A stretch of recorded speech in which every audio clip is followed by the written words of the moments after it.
Thanks, Dave. Okay. Laura, Do could you roll have call? a roll call, please? Yes. Mayor Park, Here. Member Kim, Member Simon, Member Luciano, Member Di Gregorio, Here. Member Begats, Yes. Member Liang. Here. Okay, and then next agenda is, okay. Could you read the open public statement for compliance? Sure. Adequate notice of this meeting has been provided in accordance with the Open Public Meetings Law, PL 1975, Chapter 231, setting forth the time, date, place, and purpose of this public meeting through a legal notice published in the record, posted on the Borough website and on the bulletin board. Okay, thank you. Okay, next item is public comment, right? Can I have a motion to open public comment? Motion? Second? All in favor? Yes. Okay, anyone have any comment? Please come out or you can hand out. There's no one on Zoom. No one in the Zoom. Okay, then no one is seeing and no one is hearing, and I want to close the open public comment section. I need a motion to close it. Motion to close the public comment? Second? Okay, all in favor? Yes. Okay, and then we're gonna start about the budget discussion. Mr. CFO, you gonna to read about this one? Yes. Okay, please Thank go you. ahead. So I will go over the process that was followed to start the budget process. About 2 months ago, the two administrators who were here, Mr. Ratz and Mr. Barberio, they met with the department heads. There was a kickoff meeting with the council. That was a very broad, top-level detail that Mr. Ratz provided. I was in attendance for that meeting. Then the two administrators met with several department heads to basically obtain information about their department, their operating expenses, operations in general. They took their requests along with the data that I provided, historical data on expenditures 2022 and 2023. With that information, they formulated a recommended operating expense budget for each department. I took that data and I evaluated it to make sure that the operating expenses were appropriately budgeted, looking at the two historical levels, average expenditures, fluctuations that were anomalies, and taking all that into account, I also looked at the personnel costs throughout your departments, your two biggest departments being the police department and the Department of Public Works, making sure that you have enough appropriated to cover the manpower that currently exists. Again, that's basically your current roster in the police department, DPW, and all your administrative offices like finance, tax office, uniform construction code, recreation, municipal court, etc. In addition, besides the salaries and wages and the operating costs, there are a number of items that go into the budget. We refer to them as statutory items. Those include your debt services, your pension costs for employees, your health benefits costs, your joint insurance fund cost, your sewer collection and disposal costs, and things of that sort, things that basically you have no control over. So you are basically dictated a number that you have to budget. So we have to make sure that those items are appropriated to the right amount, so there are no over expenditures during the year. And together, we put that together a budget that was presented initially to the finance committee members about 2 weeks ago. I'll start with the first page that you're looking at. That's basically a very broad summary of the budget. Looking at the first box on your left, your total budget or appropriations from 2023 to 2024 is it's actually being decreased by $35,000. So your total budget last year was $21,415,000. This year it's just under $21,380,000, a reduction of $35,000 or 0.17%. Some of the things that the mayor and council look at when they're reviewing the budget is basically the tax levy, municipal tax levy, which is being kept the same as last year, $16,336,000. As a note, last year that levy was reduced by $500,000. So it's not just being kept flat, but over the course of 2 years, you have actually reduced the levy by $500,000 while keeping your budget essentially flat. If you look at the bottom box, those are basically your main categories of appropriations, increases and decreases. Your salaries and wages, that includes all the departments, is increased by $226,000. And that comes from your settled police contracts, settled DPW contracts, and the percentage increases that are given to the non-uniform employees. Your health benefits in the past was over budgeted, so this year we took a reduction in that line item.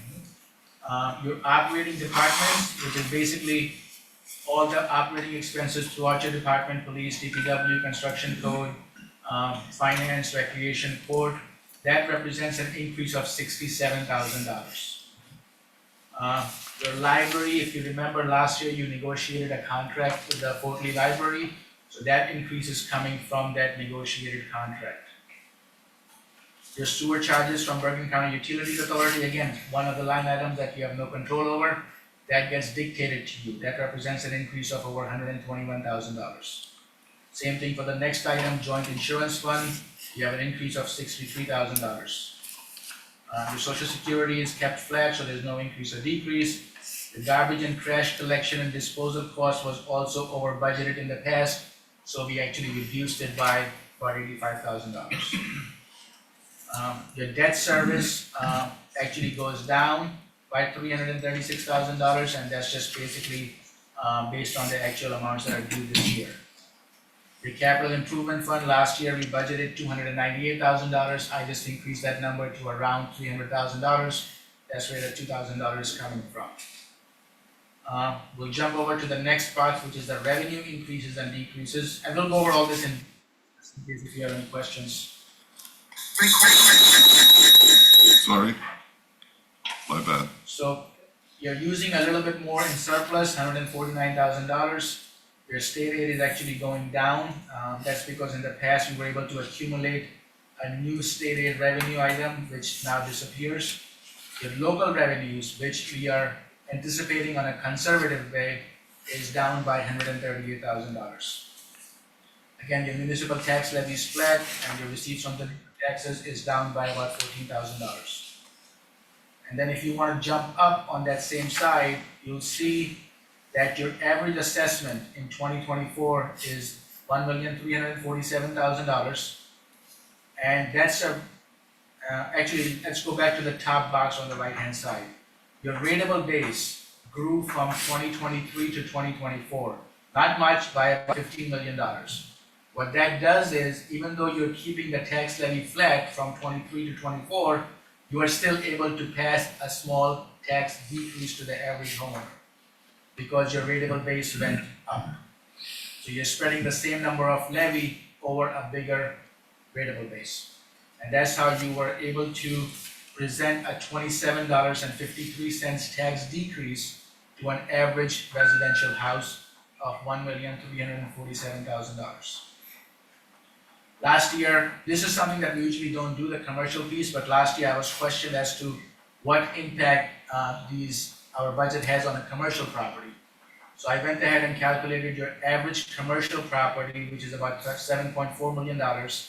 And based on this budget, if it's successfully introduced and adopted, your average commercial property owners will see a reduction of about $151 on an average piece of property.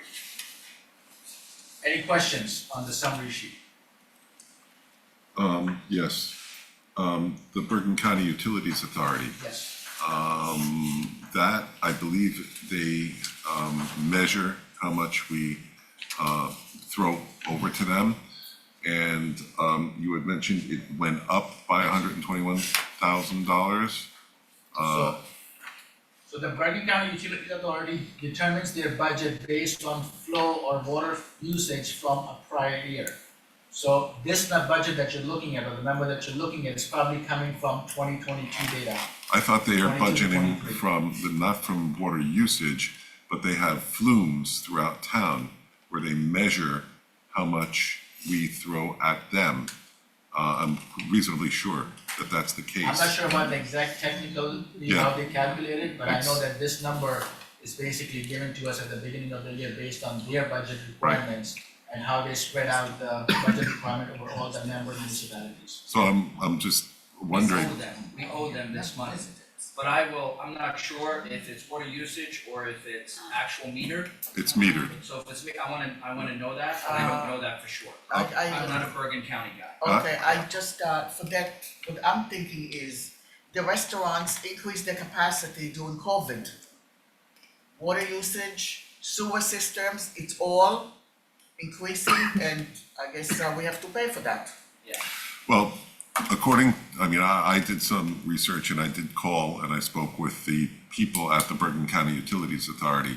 And last year we were in discussion about the inflow that we have, and it probably is due more to the inflow because was a very wet year. Right. But if we are going to move forward, and I guess we're waiting for that smoke test report, if we can, and I had suggested, I wanted the last borough engineer to give us information as to where they think most of the inflow is happening. And like a detective, when you know that the inflow is happening at, say, let's say Floyd Street, Yeah. right? Yeah. We're gonna seal that off, as you had educated me, that you're gonna put the tube in there and seal it off. And if that costs us, I don't know, whatever it costs us, $50,000-$60,000. So I think if we're proactive in those types of finding out where the inflow is, and then we can hopefully reduce Yes, it will this have an impact on on- your future. on the future. So hopefully we can reap the benefits, get the return for the repair, and also reduce our Yeah, annual, definitely. yeah. Normally, if you look at the previous years, we're in the 900 range, 970, 975, 2023, looked like it was 912. This year's budget number, which is provided to Schweb, is $1.033 million. So the increase is significant, yeah. And it could be, what do you say? Yeah, Activity is becoming I'm telling you, normal. the increased capacity. Yep. Any additional questions? I don't know about you read the email from the Mr. Councilor Luciano talking about it, our ongoing damage portion. So, I mean, this is a public meeting, correct? correct. So I don't mean to, Mayor, We don't. but Okay. I don't know Anyhow, if I just can it's, speak yeah. in general. just Yeah, in general general, yes, terms, in yeah. case some of them So very. basically, some of the issues that were raised in the emails from Councilman Luciano, the extent of those, those are not things that you are going to be able to accomplish through your regular operating budget of $21 million. I mean, those things, once we are told that's what the damage is, will require special action. We will need to go to the state and request some sort of relief to spread that over the next 5, 10, or whatever number of years it may be. And even if you try to budget a small amount in this budget, let's say $500,000 or $1 million, it's not gonna have an impact. It's not gonna make a dent. Plus, you will be basically inflating your municipal budget for something that's not really gonna present a solution. I mean, we knew that reserve for tax appeals was an important item here because the tax appeals were so many. Yeah. So last year, we basically took care of it by putting an appropriation of $700,000 in the budget and continuing to do so. Right. You're building on that reserve. The damages that we were discussing through, that were raised are,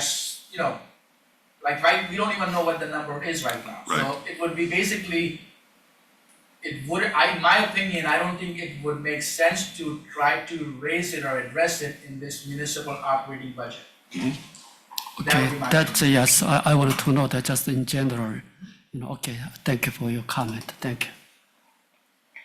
Any other questions? Yeah, I think that's a very reasonable approach. Until you know, So, then you do something accordingly. Exactly. Otherwise, there isn't a base to do certain Correct. things. And Right for now, us- the number could be here, the number could be here. I mean, you would be Right, paying we never basically, know, we don't know. And the local finance board provides, they'll work with you to be able to accommodate whatever number that is. So it doesn't need to be, you don't need to be a fortune teller. They will work with you to develop a solution for that. Okay, I fully understand, okay. I do want to add that one thing in this budget that's different from last year is that we have a lease payment for 3 new police cars.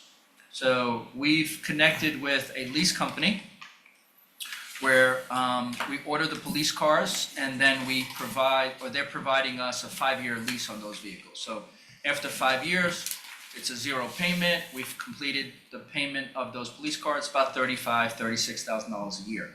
And what that does is it allows us to get into a cycle when we start replacing police cars, because it seems like at the 5-7 year point, that's when we start to put a lot of money into these police cars. And cars are not cheap to repair anymore. So that's what we're doing in operating. So when you see some of the capital budget items that I've sent out, we have $240,000 for police cars. That's going to be eliminated in the capital budget, so now it's in the operating budget. So we can start to get onto a lease program. But which this is very- lease to buy. Lease to buy, so Exactly. it's a lease to buy, it's a $0, $0 buyout, 0%, $0 buyout. And the percentage, the rate that they're charging us is 5.8, 5.9%. So it's very reasonable rate. The fire department, the truck, we factor in already, right? Correct, so. Yes. Just want making sure. Yes, so basically, if, I think I explained myself clearly through the email, the capital improvement fund. So we have more than enough money in this budget and in the prior budgets reserved to undertake a number of capital improvements that, once you decide which projects you want to go forward with, we'll bring out the bond ordinance. The capital improvement fund money sitting in the budget or reserves will serve as a down payment. And depending on the magnitude of the project, you'll decide if you want to put a 5% down payment, a 25% down payment, or if it's a small enough equipment need purchase that you can just pay for it cash from your capital fund. Right. So that you will decide that when the right time comes. If they're capital, we're also doing sanitary sewer repair out of capital, correct? Yes. So it very well may be that the fire engine needs to wait. The fire engine has 6,000 miles on it. There's no law that says that we have to have a fire engine that is brand new. There are no regulations as far as I know. So, if the fire department needs to wait a few years for this fire department, we do have other fire departments, one that's just south of the border and surrounding. So the urgency is for a fire. I think personally, I'll just state my mind, that the urgency for a fire truck, when we have a working truck with 6,000 miles on it, that looks like brand new and may need some repairs, I'd rather see a few $1,000s going into the repair and maintenance of the truck than purchasing a brand new one at this point. Unless there's other evidence or facts that come my way, I think is perfectly adequate, and that we should be very careful with these big ticket items that are being requested. And I know that there's practically a lobby for this, and I think we need to be diligent in that and make sure that it's really absolutely necessary. So that's my comment on So that. our responsibility is to make sure, and my number was a little bit higher than Schweb's number. Our responsibility is to make sure that we have enough down payment so that when projects do come up and you do want to do these projects, that we have the ability to do it, right? Because that 5% is a requirement. If you don't have the 5%, you can't bring that project forward. The deliberation is up to the policy makers, right? Right. So the policy makers will decide which project it is, but this continues to get better and better. I want you to go back and do it again, because every time he does it, it gets better, this budget. So it's a fantastic budget. There's a lot of money in capital improvements that can be moved forward, almost 10.5 million, right? Yes. Oh, $10.5 million. So it's great to be able to work in a community and manage a community that's healthy, that's strong, and I hope that you feel the same, that you're the policymakers of a very strong, healthy community that can do a lot of things. Yes, there's a lot of decisions, there's always a lot of decisions, but having the ability and the knowledge that Schweb brings to us to be able to move a budget like this forward when there's a slight decrease is a significant advantage to the people who live in this community. And just for the points that you raised about the fire truck, that's one of the reasons why we don't list individual projects in the budget directly. Excellent. That's why it's listed as a capital improvement fund, so you can decide on those projects at a later time, meet with the department heads, meet as a mayor and council, and decide what's the best approach and what projects to undertake. That would be, Okay. Excellent. thank you. So the next sheet is basically a detail of all the revenues, along with historical data for 2022 and 2023.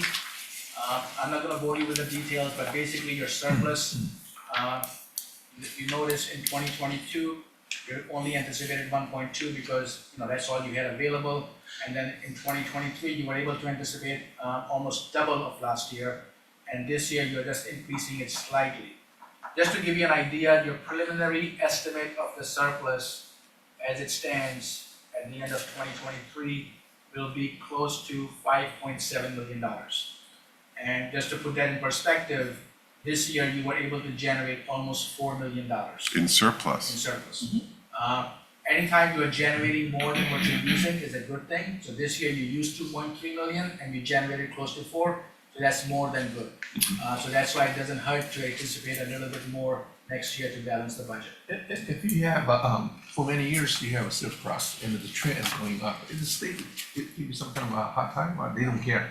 They think It's this is your good money, side? you'll make those decisions, whether you wanna return those surplus to the taxpayers in the form of a tax decrease, or you wanna save it for a big project that you might be looking, like the fire truck. If the main council wanna pay for the fire truck out of cash, that's where the money would come You know from. that's my pet project, right? So, yeah. But just as an example, Of course, English cliffs don't have too much land or whatever, government sponsors, the money from the beginning, right? So, otherwise, if we have a lot of surplus, Or if we we probably have- don't if have we that have kind a- of opportunity anymore. If you have a tight budget year, Yeah. that's where you can play with the surplus, let's use a little bit more, let's not budget for the reserve for tax appeals this year. So you have flexibility basically, and in addition, it helps you with the cash flow. Okay, So- another question. The surplus, are we able to generate some profit from the surplus? Just bank interest? or- It's the bank interest, That's basically, very, which is very little money, right? It's on the higher end now, I mean, the last few months have been higher. And I've shared those reports with the council, hopefully that's what you were looking for, it's not quite there Yeah. yet, but it's a start. So that's, in the government sector, that's common practice, it's just in the bank, in the interest, that's all. Primarily Are because. you able Not to- secure, you can't, We use, so Philip, we can't use, take chances of we the use money. surplus as cash flow as well, right? So we advance projects with the cash flow that we have, the ability to have that. It helps us, first of all, gain some interest. We're at 4.5% now in that neighborhood.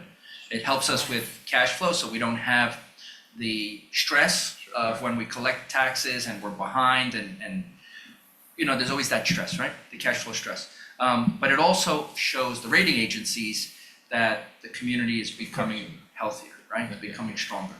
Yeah, I understand, the benefit is so clear, Yeah, but the additional value, if you can grab from somewhere, that would be wonderful. I mean, you can look into short-term, certificate of deposits through the bank, and, see if you can. That may be too much job, short term, Okay. Right. And then another point I wanna make is with that surplus, what happens is like when you take a capital project, let's say you'll be awarding the Pike project very soon. So with this surplus on hand, you don't necessarily have to go out and borrow those money right I away. understand. So you can still undertake the project, pay your contractors, and kind of defer the permanent financing of it by a year or so. Okay. So it has its pros, having the money. It's always good to have extra Yes. money. With local revenues, basically you have a list of items that you collect on a local level, construction code fees, alcohol license, fees and permits, municipal court fines. So those, if you compare 2023 to 2024, are down by $138,000. I'm on the second page. In the middle of the page. Can I ask a question about the liquor licenses? Yes. There was recently a change. I don't know if it affects us. I don't think it will affect us. But can we sell an additional liquor license as a result, or what determines how many we can sell? The clerk can probably answer that question. I know they're controlled by the. Yeah, it's Alcoholic controlled and by Beverage the Control Bureau. ABC. Yeah, I know that the governor just signed something that makes it a little bit easier to obtain licenses. I don't know if there are, but I don't I'm think, sure. I don't think we have any in our town right now. Can Right. we? There's no pocket license right now. We may not have the establishments to have those No. licenses, to be Okay. appropriate for those licenses. Right. But can we create a license? No, The town we or can't. no? We Who allocates us the licenses? If somebody State, wants to come in state. and like Some of them more buy. license stuff for liquor. Yeah, it's for liquor, it's all for liquor. If you have a restaurant, No, no, I understand, but I'm saying is the town, okay, can generate like 2 more liquor licenses It and get the Can we depends. revenue. expand, It can we expand the depends. retail Yes. licenses? well, it depends on the no, population. no, I don't think so. It depends on the population and how many, one per certain amount of Who population. keeps an eye on that? And The state does. the state will tell us, we don't have to go to the state and say we want to issue an No, the extra. state will advance, will approach you and say that there's potential for another license and the Okay. state will Oh, tell they you. come to you? So Yeah, they we can- don't have to be proactive on our side No. to say okay. Is there a way for municipality to get an exception and say, okay, we have an investor in town that would like to open up? Could they give us has there ever, to both your knowledge, are there exceptions to the rule? So to my knowledge, when a liquor license or a pocket license has increased, it's typically someone approaching the state asking to open an establishment in the community, Okay. not the other way around. Yeah. We're not party to the negotiation or any kind of approach for liquor license. That typically happens, and then they come to us. and they talk to us So in about other it. words, they don't come to us and say, they don't come to the municipality and say, No. do you have a liquor license available for us to buy? They do ask the town. They come to the town to ask if there is one available.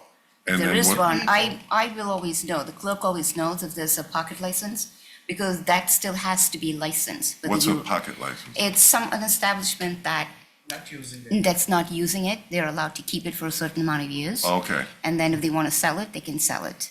And we don't have any right now.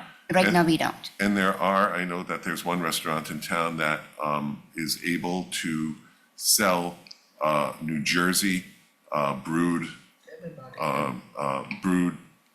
beer and wine and so on and so forth. And one restaurant takes advantage of that, and I know that another restaurant used to take advantage of that, and then they were able to secure a license. Do we control that, or that's again up to the restaurant? It seems like they're more liberal if you are selling alcohol that's made in the state of New Jersey. I think we need to Look maybe at that. check I don't at that, know. yeah. I don't know if they're more liberal to it or accommodating to it. Yeah. I don't know if that. There We'd are have to look. types, there are types of licenses. Maybe Ryan can You go answer by- it. Yeah, you gotta go How by many the licenses types. do we have? Yeah, I don't know about the specific license in regards to New Jersey-based alcohol companies, but yeah, the pocket license is an inactive license that someone's holding on to. Right. Yeah, and I agree with Jerry said about the state. They control all of that, and then the ABC board as well. They govern that as well. And you don't know anything about the New Jersey exception, if you want to call it that, for serving alcohol in an establishment? If you don't, can you check into it for us? Yeah, I don't know off the top of my head, but we can absolutely look into that. Okay. And just as a note, I just asked Laura how many licenses do we have, and she said 8. 8. So is that license cost determined by the state or the borough? Borough.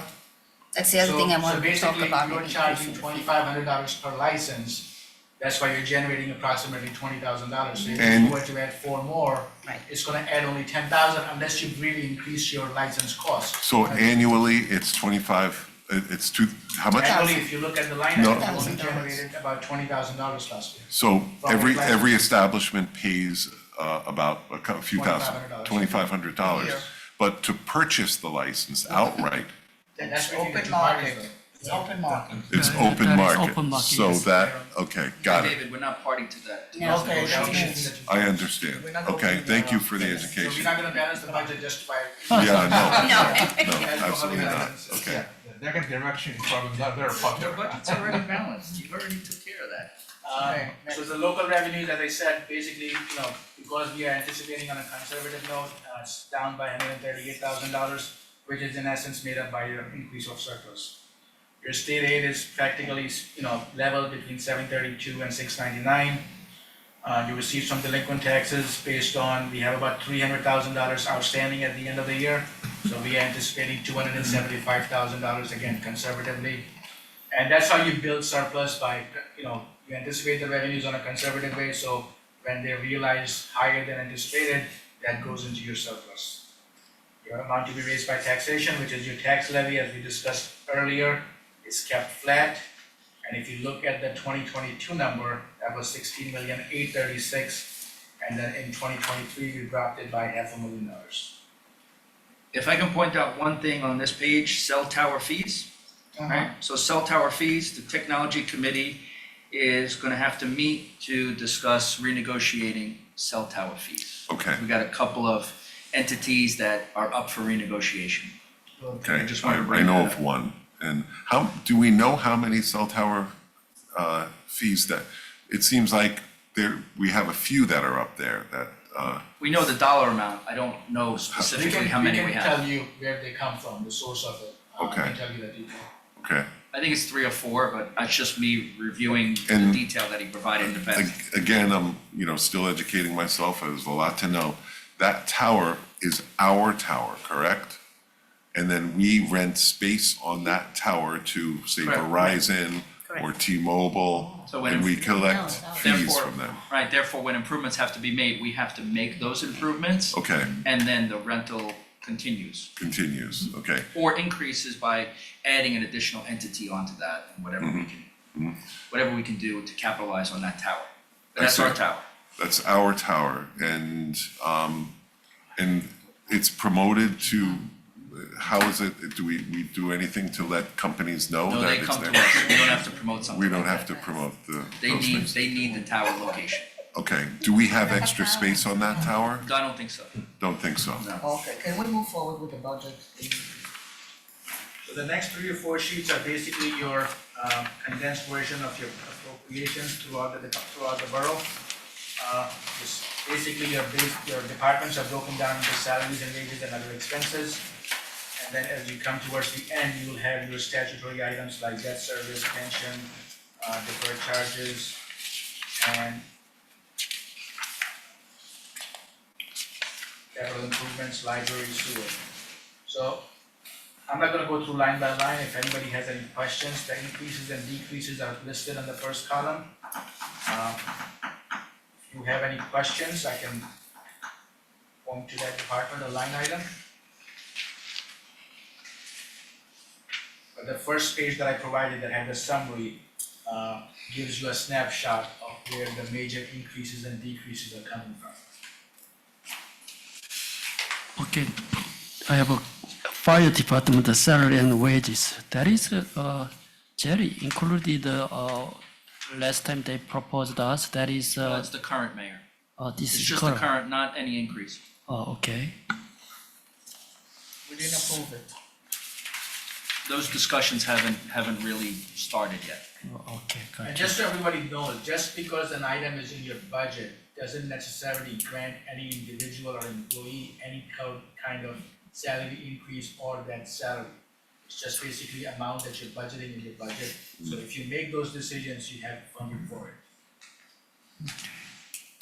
Because there was a understanding here in the past when I came over that if an employee or a department head is putting in a salary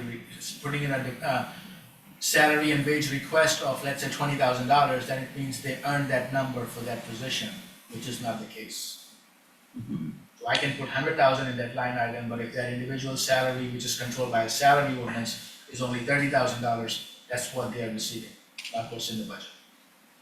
So salary ordinances are passed by the governing body as well as resolutions to approve those salaries, right? So the salary ordinance sets the salary, then the approval for the individual to get paid is done by a resolution.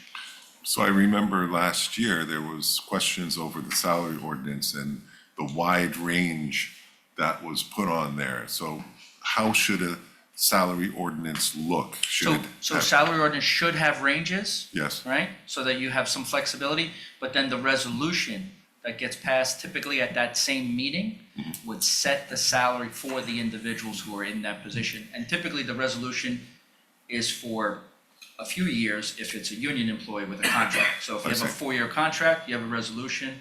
with 4 different sections on it, indicating what the individuals who are named in that contract would earn each year, 2024, 25, 26, 27.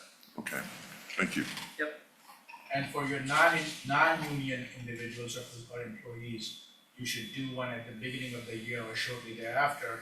So, establishes the salary for that year. So you can budget for Ideally, it. right after budget adoption is a good time to do it, and then the employees get those raises retroactively to January first. That's exactly right, because that's what brings us that. Shoaib, the special emergency authorization at the bottom of the second to last page, and the potential for that to go away in the near future. So for everybody's knowledge, special emergency appropriation is done when you have a long-serving employee who's retiring and they are entitled to what I call a retirement payout, which has usually been $70,000, $80,000, $90,000. So the law allows you to spread out that appropriation over 5 years. That is something that you would do if you were really, you had a tight budget, you couldn't really appropriate it all in 1 year. So in the past few years, the mayor and council here did that, and that's where that's coming from. I think it stems from 3 years worth of payouts that you're still gonna continue seeing it at least for the next 2 years. Yeah, 2 years. So here, I remember years ago, the police department retired, yeah. Those So will be here, numbers. from a forecasting perspective, Right. do we have somebody who will retire pretty soon, or? So in the police department, it looks like we have a group of individuals on the higher end in the administration that will be retiring at the end of 2025. So this year, we're not aware of any except one from DPW, but 2025, we were in preliminary discussions having that conversation. And honestly speaking, unless you're gonna get 5 or 10 retirements in 1 year, you don't really need to take this approach. You can I don't think that would be the Yes. case in Eagle Cliffs. No. That would not happen. I mean, if you get 1 every 2 years, that's probably a lot. That's right, yeah. And also the overtime banking, is a common situation, right? Here, right? Overtime banking by the police officers? Whatever, DPW, all that. No, so Oh, okay. currently, right now, the department doesn't allow them to bank overtime. Oh, okay, Doesn't allow something changed. Yeah, what they do though is they work outside detail, which is basically a pass-through for us. So when they're sitting at when they're sitting at a construction site and they're monitoring traffic and all that stuff, we receive money from the contractor. And in fact, when we do the fee review, I will explain why we don't receive enough money and that it's a little bit on the low side. And we receive that money and then the officer who works that detail gets paid. Processing, real-time processing. Yeah. So we're the pass-through for that, right? Yeah, that's But it good. has to be paid by the borough, it cannot be Yeah. paid directly by the contractor. Right. That was a really problem, right? Long time ago. Yeah, that was a lot of But they work. get salary for that time, no? So what, they get double paid by sitting by somebody and get their monthly payment? No, they get, there's an administrative fee that we get, and then there's a cost of the officer's pay. Whatever he's earning, it gets paid to us. So No, you're but not- I'm talking the end, to the officer. He gets paid the regular pay, no matter where he sits. Yeah. No. The town gets the money, no? No. So he gets paid his So regular? the police officers, if I'm not mistaken, will only take the outside detail on when they are not working for the Not- borough. I see, okay. their days I got off. it. They Okay, come in on their okay, days off. okay, It's off duty. Then So they work their regular job with us, Right. and then then they're there is- offered, or Yeah. they're provided the opportunity to work those. Some do and some don't, based on their Yeah, their it's- life, their okay, lifestyle, fine, yeah. okay, I got it, okay.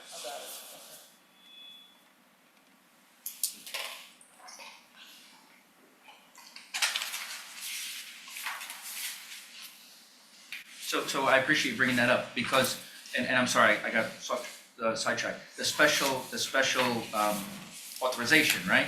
If you can squeeze that out of your salary and wages, there's no need to do that again. So there's money there in salary and wages. There's typically breakage when a high-paying employee who's been here for a while leaves mid-year, and you've got an extra, you got 50% of their salary to be able to offset some of those As costs. a practice, what I do is, for example, if an officer is retiring, let's say February and March, I'm not gonna jump into doing this special emergency. I'm gonna wait until October, November, see how my overall budget is looking. Right. If I can fund it within the budget, then I will not ask for the special emergency. If I'm having a tight budget, then I might ask, you know what, we need to do this so that, to spare some more money. So I'll wait until that time. Because as you can see, it's 380,000 that reoccurs every year that we, that I'm anxious to get rid of, obviously. But from my perspective, I think it is very reasonable budget proposal. Yeah, I think so. A lot of intelligence reading there. Yeah. I'm hoping, Shiro can get, do this Well, smooth what stuff the quickly. plan is I wanna bring it back for introduction at the next week's meeting, Yes. if everybody is in favor. This way we can see, answer any additional questions that might come up, so at least it starts the process. And depending on how it goes, you need the 4 votes. One thing we do wanna clarify is, maybe we'll call the state, is the question has always come up in the past, whether the mayor can vote on the budget or not. Yeah, So it was a it's contradicting always been question, I think. an issue. Mayor Kranjak was of the opinion that he could not vote. The auditor, during the last round of budget adoption process, he was of the opinion that he could vote. When I called the state, they basically told me verbally that yes, he could have voted or broken the tie, so we need to get that clarified now and next week. Who can make a final call? So to clarify that, it would be our borough attorney, it would be Yeah. Ryan and Matthew. But we do have that opinion from the auditor that the mayor can break a 3-3 tie on the budget and be the 4th vote. Yeah, so at least you have a second opinion, and a third opinion How from the about- state, Ryan, Call up the state. Ryan, can you weigh in on that? Yeah, a budget is not, wouldn't need any heightened, vote threshold than a majority, so that's correct. If there's a 3-3 tie of the council, the mayor would break the tie. Okay, that's not been past practice here, as I Right. That's what recall. they said. Yeah, so When should judge have been. noted this- so we, So the law reached 2/3 of the full majority of the governing body membership. So 2/3 would mean 4 votes. Now, the 4 votes, I'm sorry, let me review the ordinance too. I'll just look at that really quick and get back to you. Okay. so that would be dictated by a local ordinance, Ryan? so No, budget statute. budget. Budget statute, okay. Yeah, it's either in the borough state statutes for the borough form of government, or I'll also look in the ordinance too to see if there's anything specific to Englewood Cliffs, but there probably shouldn't be, but I'll double check that. It's all controlled by, it's the same statute that governs all the municipalities in the state. They're gonna override whatever local you say. Yeah. Bond ordinance is different. Bond ordinance is different. It's But very all minor. financial matters require 2/3. Most financial matters, including the budget, require 2/3 of the majority. Yeah, it's so 4. we needed to know that final call as soon as possible. Yeah, we'll have it for the April 10th meeting Yes. from our attorney. Okay, any further question? I think no more, right? Yeah, then, we're gonna close discussion and, no, we did a So do you need a motion, Mayor? motion to close. Motion to close? Second. Okay, all in favor? Yes. Okay, thank you, everybody. Good night. Thanks, Thank Ryan. you. We'll list it, since the agenda committee met, we'll list it on the agenda for